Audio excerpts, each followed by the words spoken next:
Now at 9, breaking news. Russian tanks are reportedly rolling against their own Russian troops tonight as a Russian commander says he's had enough of the war in Ukraine.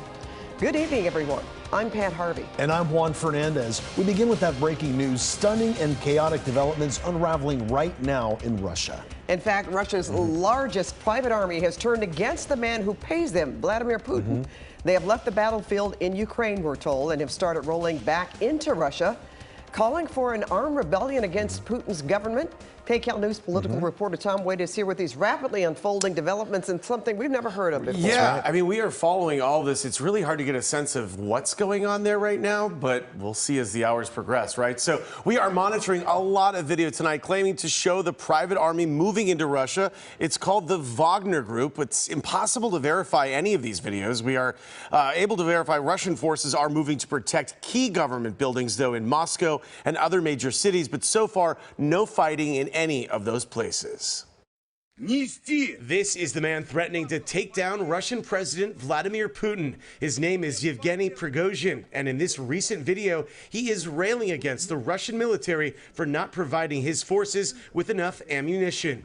Prigozhin leads a private army paid for by Putin called the Wagner Group. Brutal, battle-hardened, Prigozhin often clashing with the leaders of the regular Russian army on how to win the war in Ukraine. Now it appears those tensions have boiled over. Prigozhin is calling for an armed rebellion to oust Russia's defense minister, Sergei Shoigu. Russia's state-owned television broke into programming overnight after Prigozhin's fiery statements, trying to control the flow of information. Russia also moved military vehicles into key cities along the border with Ukraine and to protect government buildings in Moscow. All of this chaos erupting after Prigozhin accused Russia's military of bombing one of Wagner's camps, killing its soldiers. Russia denies the claim. Those who destroyed our guys today, along with tens of thousands of lives of Russian soldiers, will be punished. I ask no one to put up any resistance. Justice for the troops will be restored, and then justice for all of Russia. A potential direct threat to the authority of Putin. Russia has relied heavily on the Wagner mercenaries in its murderous invasion of Ukraine. And while Prigozhin has made the rare move of publicly criticizing the Russian military, he has now gone further than ever, going public with the truth, accusing the Russian Defense Ministry of tricking the country into an unprovoked war back in February of last year. And he says sending 100,000 Russian soldiers to their deaths. On February 24th, nothing extraordinary happened. But the Ministry of Defense was trying to deceive the public, to deceive the president, and say that there was insane aggression on the part of Ukraine and that they were going to attack us together with NATO. The war was not needed in order to return Russian citizens to our bosom, and not needed in order to demilitarize and denazify Ukraine.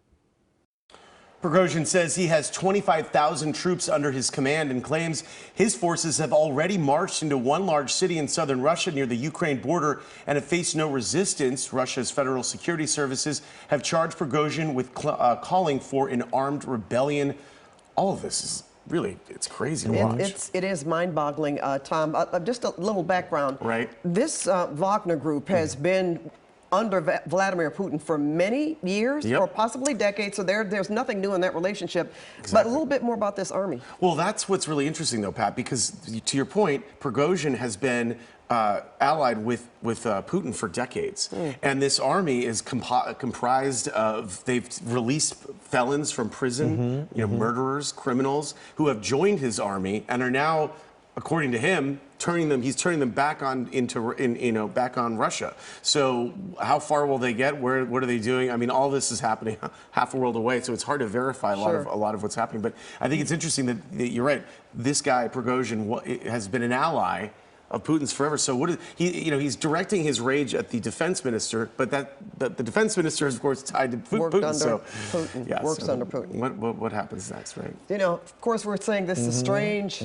We've seen strange things happen. It's true. We'll see where it goes. More to come. Yep, that's for sure. Thanks, Tom. Thanks, Tom.